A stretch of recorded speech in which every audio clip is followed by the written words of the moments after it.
What up, guys? Oh, let's get Northern in here. How are you, buddy? How are you? I'm sorry, man. I almost had to kill somebody a little while ago, so hence the delay. Well, I had to do a few things as well. Might as well do it before I hear news that were coming on. Thankfully, you managed to interrupt those menial tasks so I could have some fun. So thanks for that. Yeah, no problem. Boy, I'm gonna miss these little toys when I don't have this thing anymore. It's so much fun. Anyway, but yeah, one of the transients that I booted out of the hotel a couple weeks ago ran up on me while I was grabbing a Monster energy drink and tried to get himself on a t-shirt. So suffice it to say, it didn't end well for him. and I did say, recording, isn't it? I did say in the text, I was like, maybe he got pulled into something with work. And I guess technically that was something with work. Technically, yeah. Unfortunately, I'm not going to get paid for it, but whatevs. Anyway, transient almost murder aside, believe it or not, I actually got done working this morning and knocked out Consequences. I'm basically going to upload these back to back.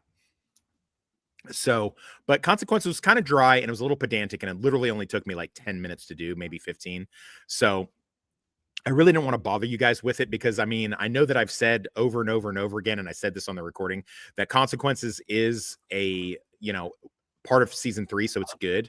But if I'm being honest, it is kind of dry and plot heavy, and it's just not as much fun. And I just thought, let's get over to Dopplegangland and do this because this is a freaking fun episode. It comes in the short list on IMDb, Rotten Tomatoes, and most people I know, this is on there who are fans of the Whedonverse or this show in particular. It shows up on their short list of the episodes. It's just a real banger. And it's funny too, because it's a really simple concept. So it's just basically Willow is being kind of, I don't want to say taken advantage of, but she's just basically not really feeling herself and she's feeling like a third wheel. And it turns out, she's a lot more important and powerful than she gives herself credit for, but she's kind of just let herself kind of be a doormat, having to do other people's homework and things like that. She felt a little slighted by the situation where Buffy got a little too close to Faith. And that's sort of the background, playing housekeeping with the episode is that, Faith and Buffy have to get this review done and yada, yada, yada. But there's a really important callback in this episode to what happened to the deputy mayor, the murder of him. It's a really important issue, and I'll bring it up when we get to it, but I don't want to read too much ahead. Would it surprise you guys to know that this is a Whedon written and directed episode? Not at all. Clearly. Yeah, it's got his time. He's really good. This is one of the things that kind of got him the Avengers job. He's really good at mixing good action, a lot of good, decent plot, but with a sense of humor, because this episode can be really fun. In fact, it's one of the funniest episodes, in my opinion, but it's also one of the most badass episodes. So the basic plot goes that Anya, our friend, who is not yet a main character, but she was the Wish demon from the episode The Wish, that she helped out Cordelia, and now she's stuck in the body because her power center was destroyed by Giles. So now the last thing that she turned into, a teenage girl, is what she has to basically stay as. And she doesn't like it. So she wants to get her power center back. And the only way that she knows how to do that is through magic. And the only magician or witch or whatever you want to call it that she knows that might be able to be compelled to help her is another teenage girl in Willow. So she does that. But unfortunately, like many spells do in this universe, it goes sideways. And instead of bringing back the amulet, the power center from the Wish universe, the alternate universe, it brings Dark Willow, evil vampy Willow from that universe. And then, of course, wackiness ensues. This happens a lot in this show. I don't even know if we're keeping up on the score continuity expert. I don't know how many episodes have doppelgangers or twins, but it seems like there is an awful lot. Am I wrong in that estimation? I didn't even think to look for that, but that's something that I could do. Thank you, Internet. Yeah. I mean, yeah, that would be pretty fun to see. But I think, I wonder if it would be neck and neck with how many times Giles gets knocked out.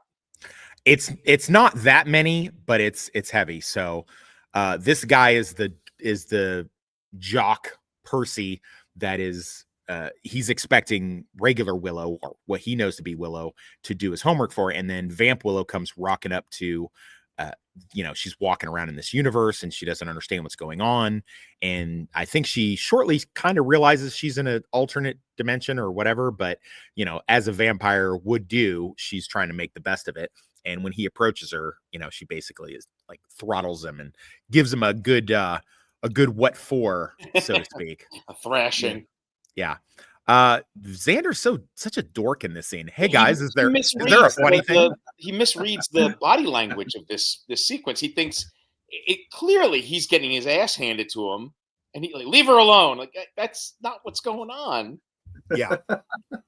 I like how Percy's just like, yeah, okay, yeah, no problem. What do you guys think of Vamp Willow as a character? I mean, this concept, like I said, this concept is so simple, yet it's so well done.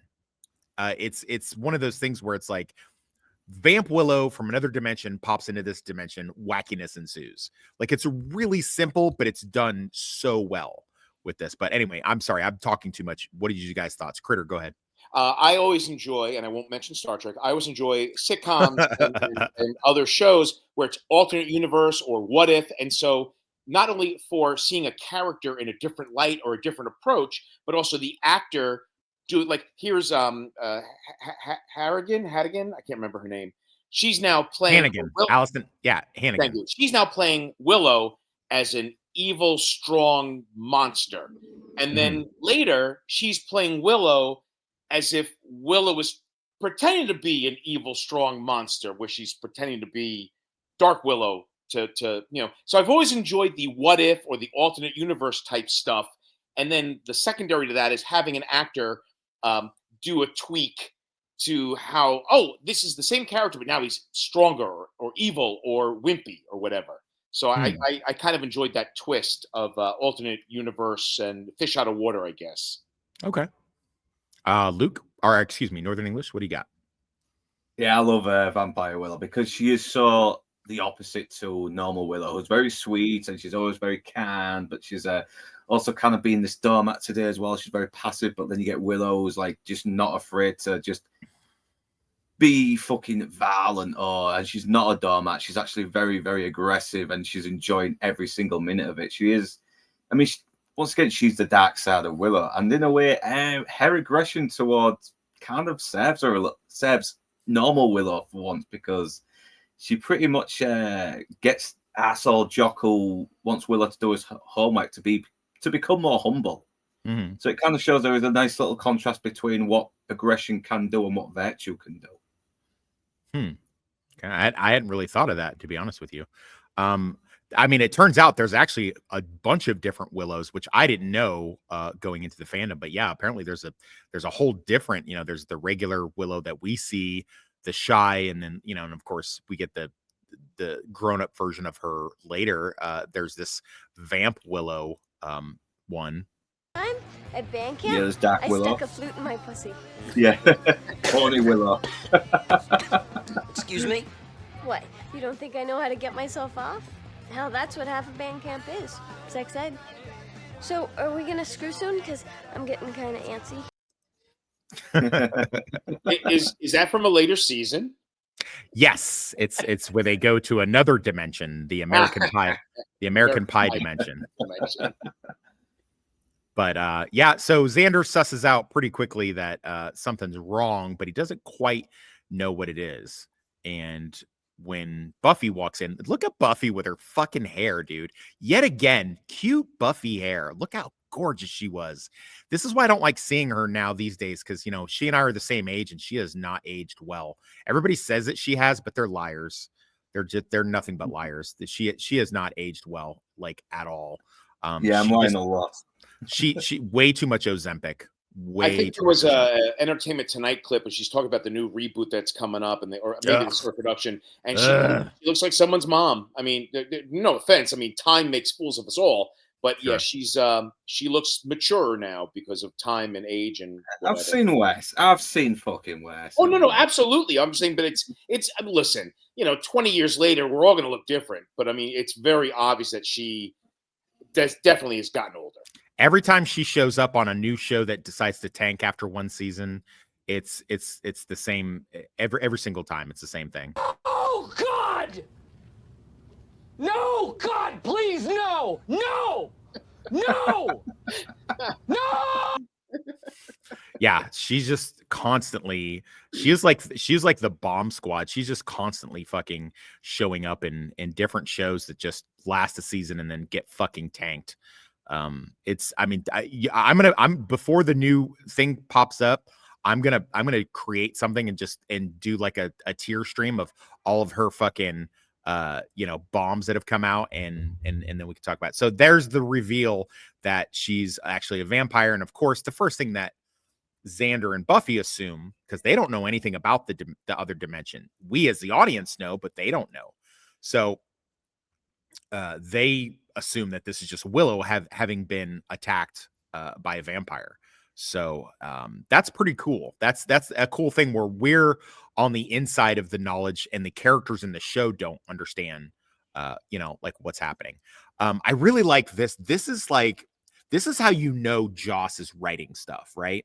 This way in which these vamps come after her, because I guess apparently Faith, who is now a turncoat working for the mayor, which I discussed at the end of Consequences, she's turned to the dark side. She's working for the mayor. Willow is still the cyber geek thing. She's still trying to suss stuff out on the computer. So Faith has run and told the mayor. And the mayor at first is kind of like, well, let's kill your little friend. And she's like, listen, you're not comfortable with it. You don't need to do it yet. We'll go ahead and I'll send a team after her. So he decides to send some of his vampire minions, which it seems like, you guys ever notice that most of the big bads always have a team of vampires or they're like lackeys or whatever? Or is that just me? Yeah, I think I think that vampires might be the easiest to sort of recruit as an army. I'm guessing. Yeah, versus maybe demons or monsters. Like how do you control like 5 werewolves to do the thing at a particular time? This is so clever where she's like, not supposed to talk to strangers. Oh, we won't talk. And she just makes short work of these guys instantly. One of many, many awesome fight scenes here. Boom, drops this guy, throws this guy. And because the cool thing about with the vampire makeup on, you can't really tell the stunt double. So that's pretty cool because this looks pretty flawless to me. And I love this part here. This is such Joss Whedon dialogue. I'm so jealous of how good he writes stuff like this. Listen to this. If you guys haven't seen this episode in a while or you just rewatch it, but I don't know if I'm going to get hit for this, but I got to play this dialogue. It's so good here. Yeah, who do you work for? The mayor. No, who do you work for? You made me cranky. Yeah. There's been a mistake here. We were sent after a human. Really? Who do you work for? I'm not telling you a thing. Wrong answer. Oh! Who do you work for? Wilkins, the mayor. No, who do you work for? You. Oh! Who do you work for? You. I Awesome. believe it was That escalated quickly. I mean, that really got out of hand fast. It jumped up a notch. It did, didn't it? Yeah, I stabbed a man in the heart. I saw that. Brick killed a guy. It reminds me, was it the Wesley Snipes airport? Yes. Who's in charge? Bang. Who's in charge? You are. Who's in charge? I am. And he shoots the captain. Who's in charge? You are. Yeah. No, that's good. Yeah. And maybe to a lesser extent, Firefly, where Malcolm tells the guy, "Hey, here's your money back. We're gonna go our own way." Yes. No, you're Even gonna better. find him. He kicks him in the engine. Yeah, completely agree. The best for everybody. Because he says the exact same quote Yeah. to the next guy, and the next guy gets it right away. He's like, "Oh yeah, no, Absolutely, I get everyone, a great deal for everybody all around." Totally on board with this. Whatever you say is totally fine. I always like that when the bad guys are like in on the joke. It's like that old I don't know if you guys used to watch the Batman animated series, but there's this episode where these bad guys are like doing security at a place, and they walk in on Batman snooping around. Dude's like, anybody in there? Dude's like, nope. Everything's fine. They make eye contact. He shuts the door, and the other henchman's like, yeah, everything all right? Yep, nothing wrong. That's why I've never understood the John Wick movies. I've never understood why like they just like have this cannon fodder of dudes coming after John Wick, and it's just like like nonstop. They just keep fucking rushing the trenches. And I'm just like, where are the guys that are okay? Well, one time, but it was like John Wick in the first movie gets the drop on the big dude, and the big dude tells him in code how many people are there. So I mean, yes, that's true. But other than that, like everybody just goes flooding after him, and he just keeps like murking all these dudes. Listen, and I'm just like, when are the guys gonna go, I'm not getting paid enough for this? I just watched 45 of my coworkers get slaughtered. I think I'm gonna tiptoe backwards out the back kitchen and go home. Yeah, this is another one of my favorite bits right here. Fuck, God, this is like such a I want to play like the whole episode. I want to just like because it's so good, but I can't. I'd never get it's a misunderstanding, isn't it? I think this is my favorite quote from the show, if this is what it is. Okay, let's see. Let's find out. Jeez, who died? Oh my God, who died? Oh God, who died? Back! Get back, demon! Yeah. It's so good. It's so good. It's so good. He shakes the fucking cross like the battery. Yeah, but maybe the batteries are dead on this fucking thing. Who knows? He shakes it like it needed like to move around a little bit or something like that. Oh my God, it's so like Signal's this whole funny on this fucking crucifix. It's not working. Yeah. Check the batteries. I think this is the line that you like. House, what's going on with these? Sorry. It's really nice that you guys miss me. Say, you all didn't happen to do a bunch of drugs, did you? Well, is that the line that you like? No. I guess semi-spoiler. Later, when they're all hanging around and Angel comes in. Oh my God, Willow's dead. Oh, yeah. Hi, Willow. And I'm like, oh my God. So silly and so damn funny. So evil Willow links up with Anya, goes in here. Here's another fucking banger. Do you guys I don't know if you guys know this. Maybe you do. I don't know. I have no idea how far along in the series either of you got or how good you remember it. But this chick that evil Willow comes in and kills, right? The hot one with the great fucking rack on her. Yeah, that was one of the darker moments. Yeah, but she comes back later. What does she say her name is? I forget. I don't have the clip. I don't think I have the clip, but she comes in and Dark Willow like drinks her blood. We don't see what happens after that, but apparently she gets turned and then she pops up again in the next season. And not in that season, or in season 5, she pops up. As a vampire or? Yeah, as a vampire. Sandy. Sandy. Yes.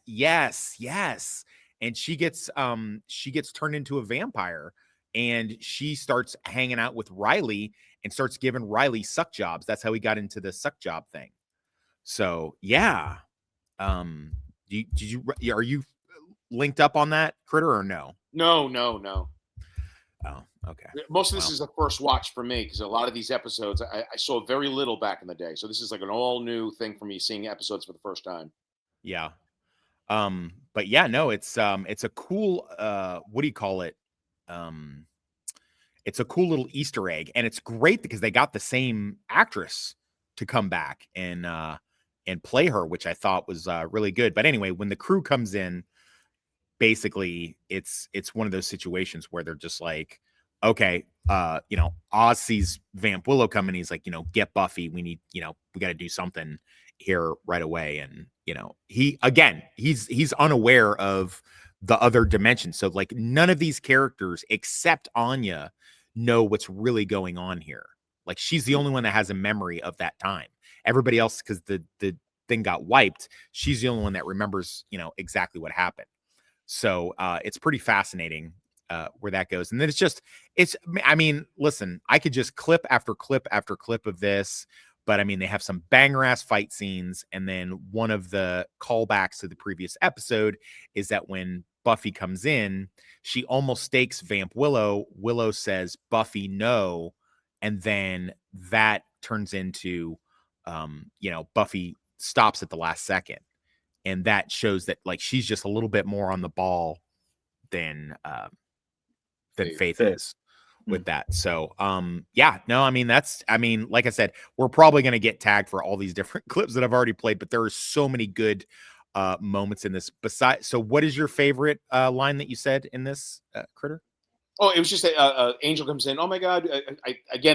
My notes are downstairs. I totally forgot to grab them. It's okay. It's okay. Yeah, because oh my God, Willow's been killed. Oh, hi Willow, and it was just so silly. And, yeah, it's full of great quotes. This one, it's full of great quotes. I mean, and you're doing this big speech for 1,000 years. I wielded the powers of the wish. I brought ruin to the heads of unfaithful men. I brought forth destruction, chaos for the pleasure of lower beings. I was feared and worshipped across the globe, and now I'm stuck at Sunnydale High, mortal child, and I'm flunking math. Yeah. These are great quotes. Such fucking funny dialogue. I'm 120,000 years old. Get me a freaking beer. RD.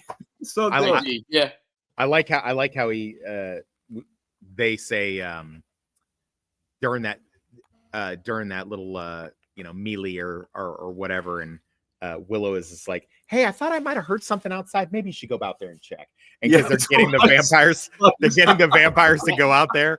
And that then that whole sequence with her pretending to be evil her, and it's just so like, oh, yeah, I was drinking blood. Like, what does vampires do?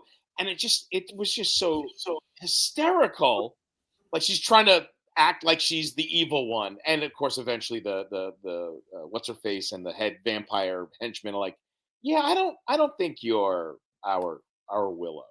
Yeah, I especially love the whole, oh yeah, would a human do this? Ah! And then they're both like, and then they're like, yeah, humans. I think humans do that. Would. Yeah.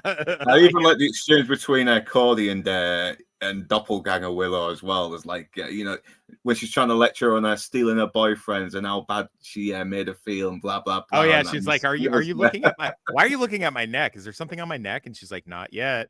And I think when regular Willow saw evil Willow, it's like, apparently I'm dark. I'm gonna get it wrong. I'm dark and skanky, and apparently I think I'm kind of gay. Yeah, that was like so.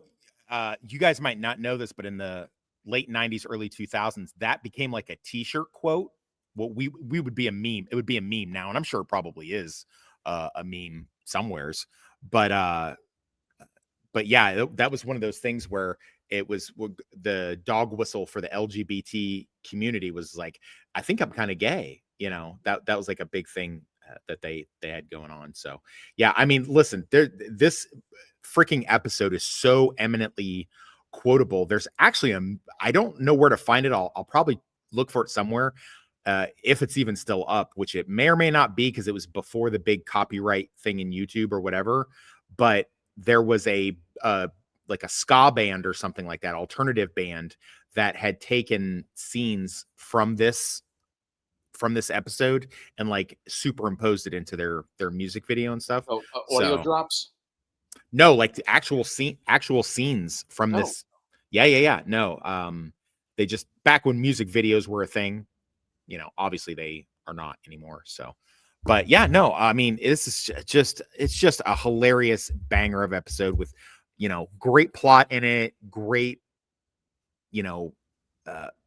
humorous moments, great world building, and it's able to take advantage of stuff that they've already done, and it's just so well done. I just want to just pile on. The last thing I thought was actually just funny is when Dark Willow wakes up in the cage wearing Good Willow's frilly pink outfits. Oh yeah. Oh, what a nightmare! That's funny. And I love the fact that they return her right to where she left, and then she's fuck. She just killed. She's like, fuck. It's the toast. But again, we've talked about this before. I'll go back and say something negative. once again during the fight scene, like yes, they're hiding outside. The good guys are outside, and one of the vampires goes out and they stake him, and then another vampire comes out, they stake him. But then when they come in, it's a lot of fisticuffs. Like nobody had an extra stake or two in their belt. Yeah, it's weird. It's like A one lot of those punching, right? It's like one of those things. Like it's almost like it's a video game, and you got to soften them up and hit them so many times before the staking will work. Because that's what happens on the video game, by the way. Like on Chaos Bleeds and the Xbox version of just Buffy the Vampire Slayer, they're both really good. But you can't just stake a vampire and nothing will happen. You have to like soften them up with some kicks and some punches first and get their power level down, and then you can do it. Yeah. So, but I just feel they could have done all the punching and kicking, and then at the end get them, stake them. But like, it's kind of like they're knocking them down, kicking them, and they're still fighting and fighting and fighting. I'm like, can we just bring some weapons in to take on vampires? I got to tell you guys, I really don't have this much of an ego to have my thing bigger than you guys. I'm really not doing that on purpose. I don't know which one of these. Oh, there we go. Okay. Sorry. I was not trying to be grandiose. It's my show. My show. I get the big thing. Anyway, yeah. So anything else you guys want to say on this episode before I show the preview for next week's? No.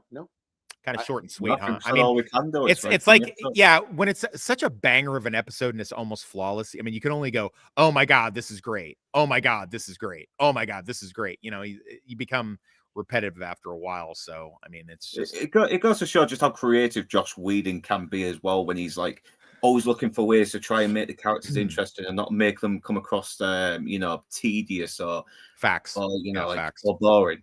And I would say even just for TV writing, it's well done where you have multiple characters and no one is just standing in the background blinking and nodding. Everybody had their moments and they're all used well. Yeah. I love that they bring Sandy back later. I was so happy that Sandy came back. Oh my God, dude. She was fucking cute. Oh, fuck yeah, dude. I was like, dude, it was a brutal kill. And then it's just like when she pops back up in season 5, I was like, what did you do here? And then I thought she was going to be like a recurring villain or something. And then like Riley gets a blood boner and just stakes her, which wasn't cool as far as that goes. But anyway, so yeah, next. Sorry, one last thing. Once you get your list of Miguel's, Sarah's, oh, for God's sakes, all the TV shows she's done that have failed, I want to cross-reference that to how many failed shows that Ted McGinley has been a part of or added on to, and then it dies. Okay. That's interesting. I'll tell you what, Ted McGinley is banger hilarious on the show called Shrinking on Apple TV if you can find it. Oh, cool. He's so fucking funny, dude. I'm gonna send you a best of clip of his character on there. He's so funny. But anyway, so next week, Enemies, which by the way, I didn't realize there was such a short amount of time between Faith becoming a turncoat and them finding out that she was a turncoat. It's like 2 episodes. Like she didn't stay undercover very long at all. Like literally it's 2 episodes and they find out because the next episode is Enemies, which we will probably do next week. So here it is, the promo for Enemies. Angel's the only man Buffy has ever loved. Guess who's Angel's new playmate? One moment of true happiness. Get ready to meet the new boss. And he will lose his soul. Angel? A love so dangerous they knew it couldn't last. No! Buffy. Wow, what a completely maliciously gaslighting lying of a fucking trailer that is. Bum, bum, bum. Oh my God. We're going to have Angel and he's going to turn evil again. No, what, how did they do that? That's just, Angel's going to go back to being Angelus. Oh my God. Bullshit? Yeah, the misleading of some of these classic trailers. Bullshit. Yeah. Such a cute kid. Anyway, thanks guys. I apologize for the delay. The delay this morning was my fault because I drank too much last night and forgot I had to work this morning. But this afternoon, but again, murder-free on Sunday, so I didn't even have to hurt him. So he'll be sitting in the jail for at least the rest of the weekend. So that's good for me, I say. But yeah, I'm just going to play us out. And unless you guys got something else, I'll see you in the green room after the outro. Previously on Buffy the Vampire Slayer. You are the Slayer. Into each generation, a Slayer is born. Why don't we start with, hi, I'm Buffy. Xander. Cordelia. Willow, right? Mr. Giles. Angel.